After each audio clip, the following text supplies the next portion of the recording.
Oke, bismillahirrahmanirrahim. Assalamualaikum warahmatullahi wabarakatuh. Kelas 10 IPA. Kali ini saya akan berikan video tentang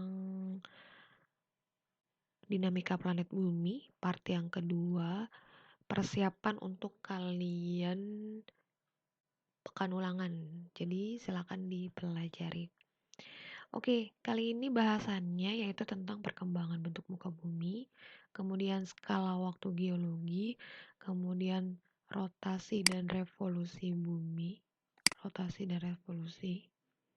kemudian karakteristik bumi sebagai ruang kehidupan. Oke,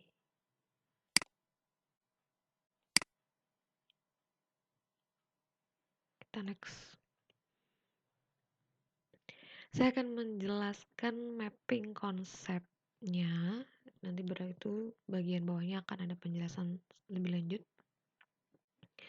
Oke, ini bahasan yang selanjutnya tentang alam semesta. Jadi di alam semesta itu ada bagiannya. Bagian itu tentang penjelasan tentang perkembangan bentuk muka bumi. Ini bagian kedua setelah sebelumnya yang pertama kemarin. Kemudian skala waktu geologi. Selanjutnya nanti akan ada rotasi dan revolusi bumi. Kemudian ada tentang karakteristik bumi sebagai ruang kehidupan.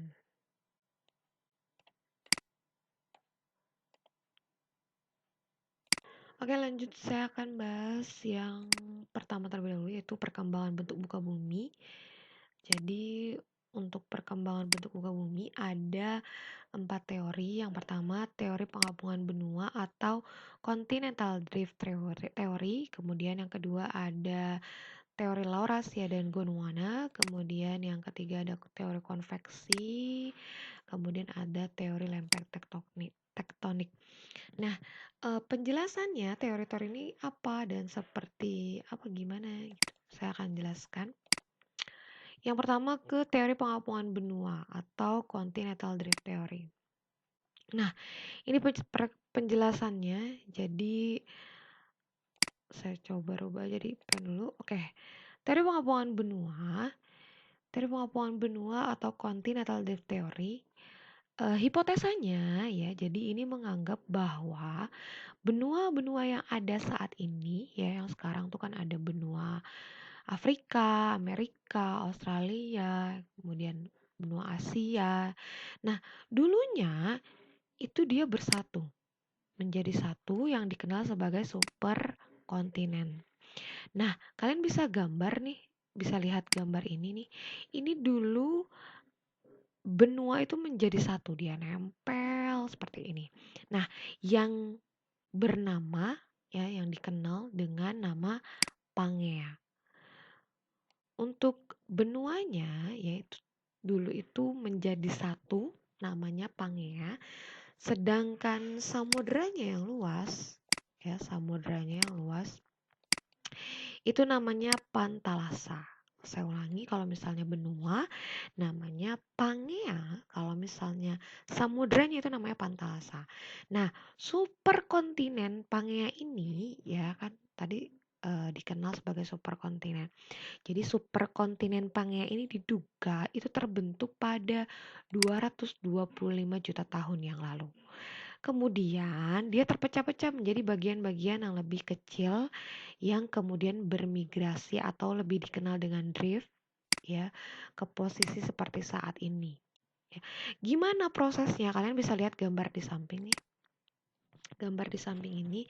Jadi kalian bisa lihat di sini dulu ya namanya ini adalah Permian.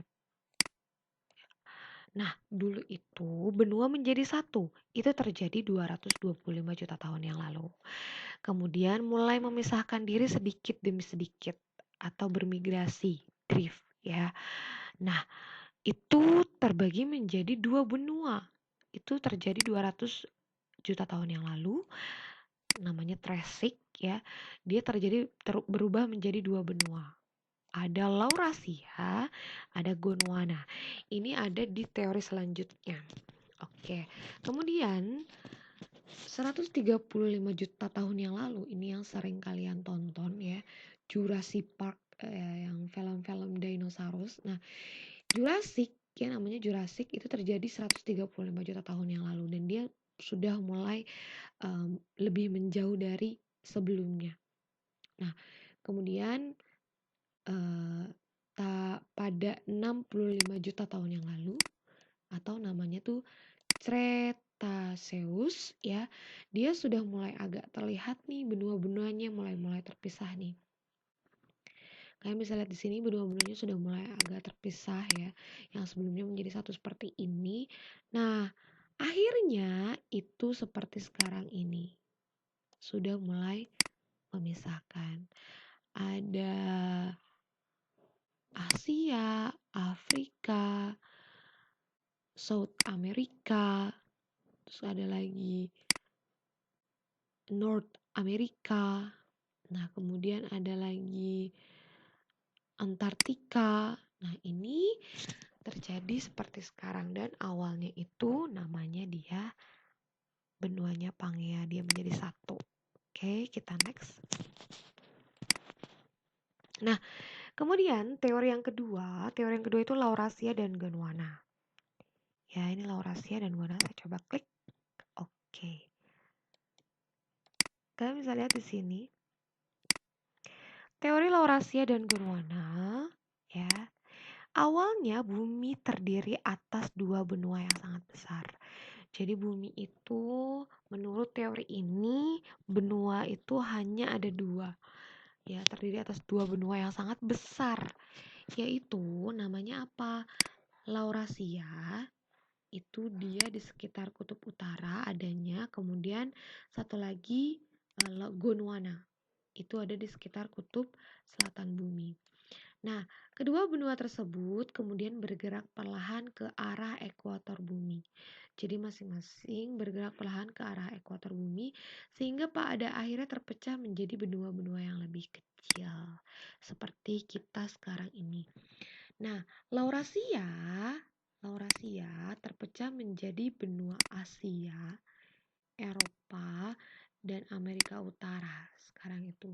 Nah, sedangkan Gondwana itu terpecah menjadi Afrika, Australia, dan Amerika Selatan. Teori Laurasia dan Gondwana kali pertama itu dikemukakan oleh siapa? Oleh Edward Suez pada 1884. Kalian bisa lihat gambar di samping nih. Ya, kan ini teori sebelumnya itu yang Pangea menjadi satu ya, dia seperti ini menjadi satu. Nah, teori ini benua terbagi menjadi dua ya, yang tadi Laurasia, ada Gondwana. Laurasia seperti tadi yang dijelaskan, dia di sekitar kutub utara, kemudian yang Gondwana itu di sekitar kutub selatan. Nah, terbagi duanya menjadi seperti ini ya. Nah, kalau misalnya yang sekarang ini, kalau Laurasia itu terpecah menjadi Asia, Eropa, kemudian Amerika Utara ya. Ini. Sedangkan yang Gondwana itu terpecah menjadi Afrika, Australia, dan Amerika Selatan yang bagian sini. Gitu. Oke, kita lanjut.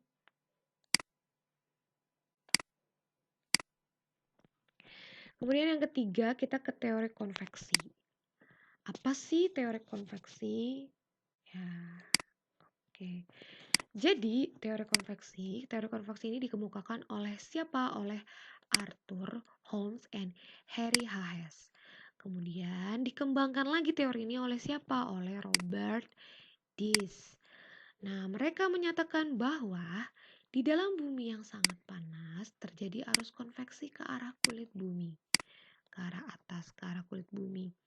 Nah, saat arus konveksi membawa materi lava sampai ke permukaan bumi, lava tersebut akan membeku, membentuk lapisan kulit bumi yang baru. Nah, lapisan kulit yang baru itu menggeser dan menggantikan kulit bumi yang lebih tua. Jadi, kalau misalnya digambarkan ya, Di dalam ada arus konveksi. Ya, kemudian ke arah kulit bumi. Nah, kemudian keluar lava menjadi lahar dingin turun ke masyarakat ya. Ini lavanya. Nah, kemudian lava ini mengeras nih. Terjadi beberapa ratus juta tahun yang lalu. Nah, kulit bumi yang tua tadi akhirnya seperti sekarang menjadi kulit bumi yang baru. Dia mengeras. Nah, sekarang juga masih terjadi dan ini uh, bisa bermanfaat untuk masyarakat ya, untuk manusia ya. Jadi misalnya tanahnya bisa jadi lebih subur seperti itu dan bisa digunakan untuk membangun bangunan, pasirnya dan lain sebagainya seperti itu. Oke, kita lanjut. Nah, kemudian, oh ya, tadi untuk teori pengapungan benua ada bukti dan faktanya. Dari mana? Dari kesamaan garis pantai, kemudian persebaran fosilnya, kemudian kesamaan jenis batuan, kemudian iklim purba dan paleomagnetismenya. Nah, sekarang kita yang keempat ke teori lempeng tektonik. Teori lempeng tektonik terbagi menjadi dua. Ada konvergen, divergen, dan transform. Nah, teori ini tuh apa sih, bunyinya tuh kayak gimana? Oke, kita jelaskan. Nah, sekarang kalian bisa lihat teori lempeng tektonik. Nah, teori ini dikemukakan oleh Tozo Wilson yang menyatakan bahwa kulit bumi atau litosfer terdiri atas beberapa lempeng tektonik yang berada di lapisan astenosfer. Nah, lapisan astenosfer yang terdapat arus konveksi ini menyebabkan lapisan litosfer ini dia di atasnya mengalami pergerakan. Nah, pergerakannya itu ada apa aja? Nah, pergerakan lempeng tektonik itu terbagi menjadi tiga. Ada konvergen, ada divergen, ada transform. Nah, konvergen itu apa? Konvergensi atau sering disebut batas konvergen itu merupakan gerakan saling bertumbukan antar lempeng tektonik sehingga membentuk zona subduksi. Nah, jadi kalau misalnya digambarkan konvergen itu seperti ini misalnya nih. Nah, dia saling bertumbukan nih, nabrak gitu. Nah, itu pergerakan lempeng tektonik. Kemudian pergerakan lempeng tektonik yang kedua itu ada divergen. Ya. Nah, ini apa? Ini gerakan saling menjauh antar lempeng tektonik. Jadi dia saling menjauh antar lempeng tektonik. Ini lempeng tektonik misalnya. Nah, kemudian yang terakhir itu ada transform. Ini terjadi jika lempeng bergerak dan mengalami gesekan satu sama lain secara menyamping di sepanjang sesar transform atau transform fault. Jadi misalnya ini lempengnya gitu kan, dia saling menggesek gitu. Jadi kalau misalnya konvergen itu bertumbukan, divergen itu menjauh, dan transform itu saling bergesekan. Oke, penjelasan selanjutnya.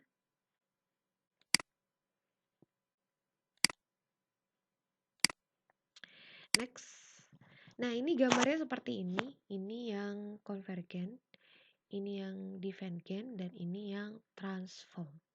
Kalian bisa lihat ya, konvergen tadi apa, kemudian divergen apa tadi, dan transform apa.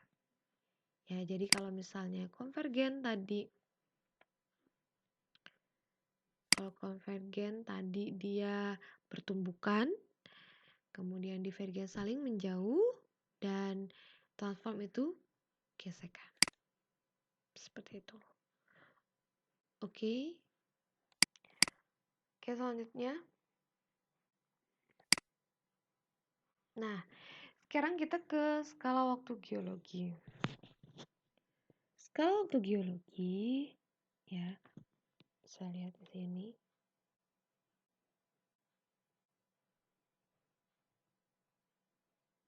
Oke.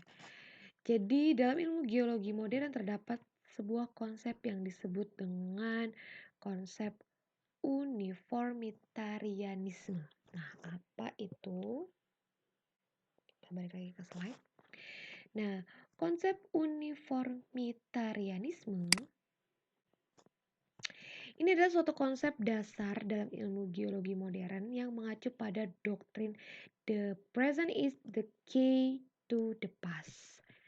Jadi yang sekarang ini berdasarkan yang lampau. Kuncinya itu dari masa lampau.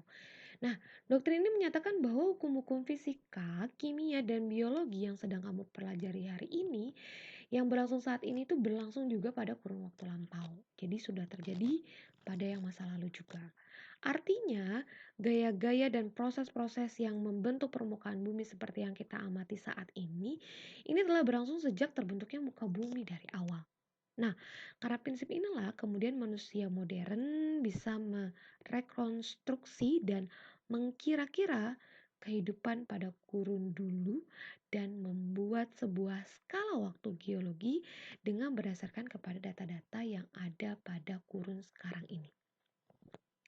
Emang sebenarnya skala waktu geologi itu apa sih? Oke, kita lihat. Jadi, skala waktu geologi adalah sistem penanggalan bumi yang dipakai untuk menjelaskan waktu dan hubungan antar peristiwa yang terjadi sepanjang sejarah bumi, ya, dari zaman dulu sampai sekarang. Nah, sejarah bumi dikelompokkan menjadi eon atau kurun, yang terbagi lagi menjadi era atau masa, dan era dibagi menjadi period atau zaman, dan zaman dibagi menjadi epoch atau kala. Bisa kita kembali lagi ke slide-nya. Oke. Nah, jadi ini dia. Dijelaskan dulu seperti tadi. Oke. Kemudian saya akan jelaskan ini dulu, jenis pembagian skala waktu geologi. Nah, oke. Skala waktu geologi pembagiannya itu terbagi menjadi dua. Ada skala waktu relatif dan skala waktu nisbi. Itu apa? Skala waktu geologi, skala relatif itu adalah skala waktu geologi yang didasarkan atas fosil-fosil yang terdapat dalam batuan sepanjang sejarah bumi. Kemudian skala nisbi, skala waktu geologi nisbi, skala waktu geologi yang didasarkan atas penentuan penanggalan isotop radioaktif pada mineral radioaktif yang terdapat dalam batuan. Nanti kalau misalnya ada pertanyaan, skala waktu geologi dasar ke atas fosil terdapat dalam batuan sepanjang sejarah bumi itu skala waktu apa? Itu skala waktu relatif. Nah, sedangkan yang isotop radioaktif dan mineral-mineral radioaktif yang terdapat dalam batuan itu skala waktu nisbi. Jangan ketukar. Oke, nah ini yang dijelaskan tadi sejarah bumi. Jadi sejarah bumi terbagi menjadi eon atau kurun. Eon atau kurun terbagi lagi menjadi era atau masa, kemudian terbagi lagi menjadi period atau zaman, dan terbagi lagi menjadi epoch atau kala. Nah, eon atau kurun itu ada jenisnya, ada 4 jenis. Ada kurun, saya coba coret-coret. Ada kurun Phanerozoikum. Kemudian yang kedua ada kurun Proterozoikum. Kemudian yang ketiga ada kurun Arkain. Yang keempat ada kurun Hadain. Nah, kurun Phanerozoikum itu terbagi lagi menjadi 3. Dia ada masa Paleozoikum, ada masa Mesozoikum, ada masa Kenozoikum. Oke, penjelasannya ada di sini. Oke, kalian bisa lihat gambar ini. Jadi skala waktu geologi dan corak kehidupannya. Nah, seperti yang tadi dijelaskan, sejarah bumi terbagi menjadi eon atau kurun. Ya, eon atau kurun ada bagian-bagiannya lagi kan. Ini salah satunya ada Phanerozoikum. Kemudian ada lagi yang lainnya. Ada Proterozoikum, ada Archaean. Nah, kemudian era atau masa terbagi lagi menjadi Kenozoikum, Mesozoikum, kemudian ada Paleozoikum, dan ada lagi selanjutnya Neo Mesopaleo. Ini sama lagi ya. Kemudian ada lagi epoch atau kala itu terbagi lagi menjadi Holosen, Pleistosen, ya, kemudian ada Pliosen, Miosen, Eligosen, Eosen. Nah, jadi di zaman kuarter, ya, di zaman kuarter, epoch atau kalanya itu ada Holosen sama Pleistosen. Nah, di zaman atau di periode tersier, yaitu ada Pliosen dan Miosen. Kala Pliosen dan Miosen. Nah, di zaman tersier yang Paleogen itu ada epoch atau kala Eligosen, Eosen, dan Paleosen. Ya, saya coba jelaskan ya. Jadi bacanya tuh gini. Di kurun Phanerozoikum dan di era masa Kenozoikum, di zaman kuarter, di kala Holosen. Nah, ini kita di yang ini nih, yang di kurun Phanerozoikum, di masa Kenozoikum, di zaman kuarter, di kala Holosen. Kita di bagian ini. Ini terjadi saat ini. Ya. Lapisan es menutupi kutub, manusia modern muncul, beberapa mamalia besar punah. Jadi mamalia besar yang dahulu-dahulu tuh punah, kita manusia modern, kita termasuk manusia modern. Nah, kita di posisi yang ini kuarter, dan di epoch atau di kala Holosen. Seperti itu. Jadi kalau misalnya ini eon kurun, Phanerozoikum, era masanya Kenozoikum. Nah, kalau misalnya zamannya kuarter di kala Pleistosen, nah ini masih yang sekarang. Nah, tapi yang di periode atau zaman tersier, masih di era atau masa Kenozoikum, ini di kala Paleosen dan Miosen, mamalia besar berkembang pesat. Nenek moyang manusia muncul, Amerika Utara dan Amerika Selatan menyatu. Nah, ini yang dipelajari di sejarah itu, ya. Nenek moyang manusia muncul, jadi nenek moyang kita terdahulu, seperti itu. Nah, saya akan jelaskannya yang ini aja. Nanti kalian tinggal baca lagi penjelasannya di slide-nya. Kemudian next, nah, zaman dulu awal mulanya terbentuk muka bumi, ya, pembentukan muka bumi itu terjadi di kurun Hadain. Nih, seperti yang kalian lihat di gambar. Ya, jadi awal pembentukan muka bumi itu terjadi di kurun Hadain nih. Seperti ini. Gitu. Oke. Nah, ini baru perkembangan bentuk muka bumi. Skala waktu geologi, kita akan ke selanjutnya.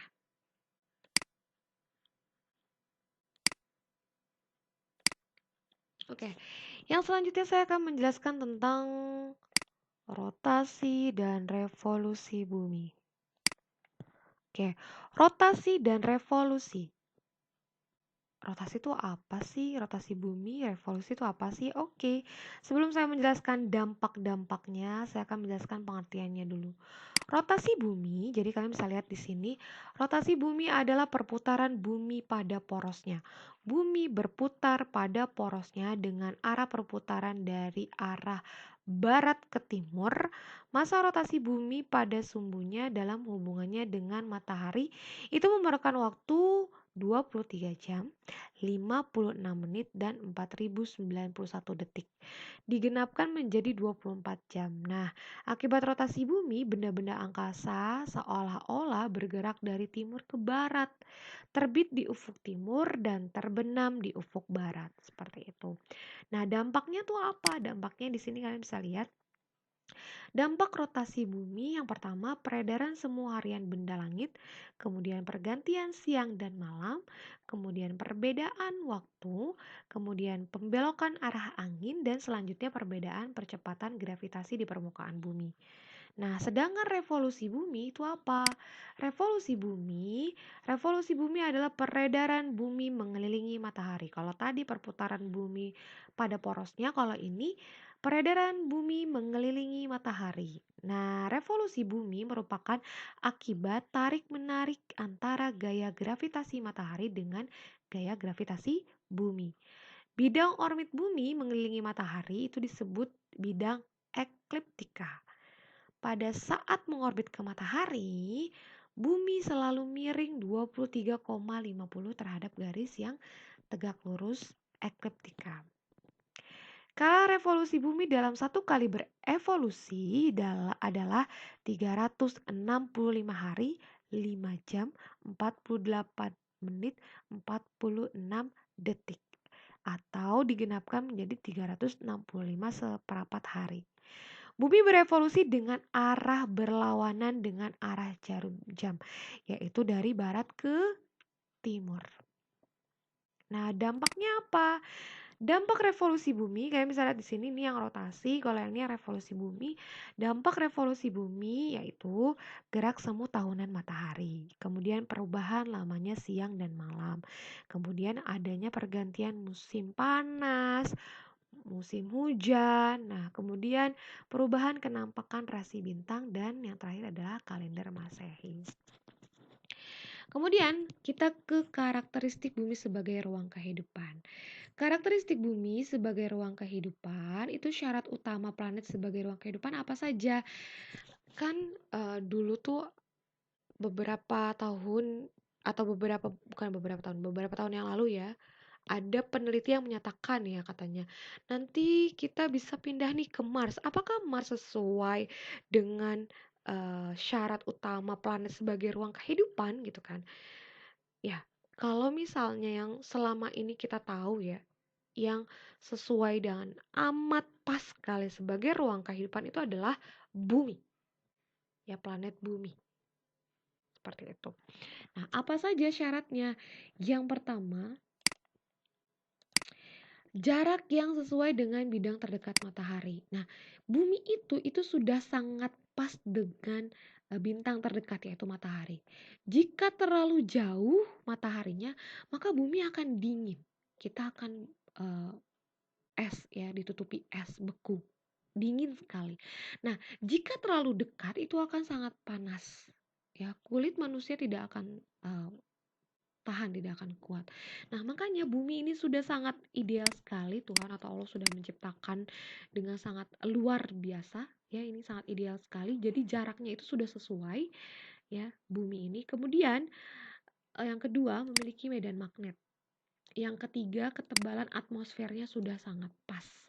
Kemudian memiliki ketebalan atmosfer yang sesuai untuk menunjang kehidupan. Ya, luar biasa sekali. Kemudian yang kelima, ini memiliki air dengan komposisi yang sesuai untuk makhluk hidup. Jadi airnya itu sudah sangat, komposisinya sudah sangat sesuai untuk makhluk hidup seperti kita. Ya, di dalamnya. Kalau misalnya tidak sesuai, kita bisa sakit perut, bisa sakit dan lain sebagainya. Tapi ini luar biasa sekali. Jumlahnya juga luar biasa sekali. Ya, makanya kalau misalnya di sejarah ya, di pelajaran sejarah, manusia purba itu atau nenek moyang kita dulu gitu ya, itu ditemukan fosil-fosilnya di sekitar aliran sungai. Karena apa? Kita tuh sangat amat membutuhkan air. Ya, kemudian apalagi yang selanjutnya memiliki oksigen. Nah, ini adalah yang paling utama. Kita bernafas menggunakan oksigen. Planet mana yang yang syaratnya itu sesuai sudah memiliki oksigen. Sekalipun itu kita ke Mars misalnya, kita di sana kan nggak ada oksigen ya, kita butuh alat untuk bernafas gitu. Nah, luar biasa sekali ini bumi gitu kan. Tuhan atau Allah sudah menciptakan itu dengan luar biasa dan itu sesuai dengan syarat-syarat ini dan itu sesuai juga dengan tubuh kita sekarang ini. Nah, fakta-fakta kelayakan planet bumi ini faktanya ya. Faktanya adalah jarak bumi dengan matahari pas. Gravitasi di permukaan bumi sesuai. Periode rotasi bumi juga pas sesuai. Kemudian albedo atau sinar matahari yang sampai di permukaan bumi itu pas ya, tidak panas, tidak terlalu jauh gitu kan ya. Nah, aktivitas gempanya juga sesuai. Ketebalan kerak bumi, medan magnet bumi, interaksi gravitasi ya, interaksi gravitasi dengan bulan. Kemudian kandungan gas dalam atmosfer bumi yang pas dan sesuai. Kemudian kadar ozon dalam atmosfer kemudian memiliki air dan sistem penjernihan.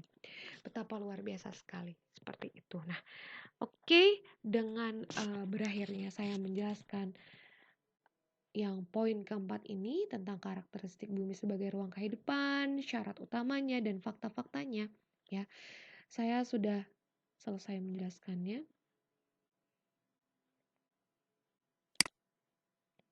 Nah, jangan lupa kalian pelajari video saya ya. Jangan lupa pelajari videonya, video yang saya berikan hari ini. Kemudian latihan yang saya berikan, latihan yang Bu Firki belikan, yang pilihan ganda ataupun esai. Kita akan PH, ya pokoknya silakan kalian pelajari. Kita akan PH, insya Allah hari Selasa besok, ya. Silakan kalian pelajari, saya tidak akan berikan tugas lagi. Oke, terima kasih untuk hari ini. Selamat belajar, selamat latihan ya soal-soalnya. Terima kasih dari saya, cukup sekian. Wassalamualaikum warahmatullahi wabarakatuh. Dadah semuanya.